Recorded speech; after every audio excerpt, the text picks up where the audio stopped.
ની અંદર ગંડકીને કિનારે ગયા અને ભગવાન એમને મળી ગયા, ભગવાનના ધામમાં ગયા. તો સાંભળી લે, એ જ ભરતજી તારી સામે ઊભા છે. રહુગણને આશ્ચર્ય થયું, એમને તો કેટલાય વર્ષ થયા અને તમે મહારાજ આવી વાત કરો છો? કે હા, એક હરણના બચ્ચાની અંદર મારી મમતા બંધાઈ અને એના પરિણામે મારે હરણના પેટે અવતાર લેવો પડ્યો. એ હરણનો અવતાર પૂરો થયો ત્યારે આ બ્રાહ્મણ અહીંયા આ મારો ત્રીજો અવતાર છે. એ સમ્રાટ ચક્રવર્તી ભરત હું પોતે છું. અને રહુગણ એમના પગમાં પડી ગયા.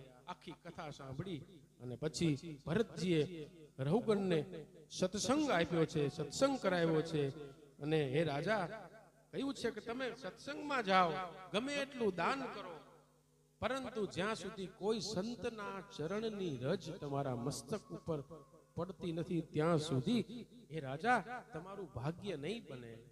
તમે કપિલ મુનિના આશ્રમે જાઓ છો તો સત્સંગ કરો ને મહાપુરુષના ચરણની રજ તમારા મસ્તક ઉપર પધરાવો તો જ તમારું કલ્યાણ થશે.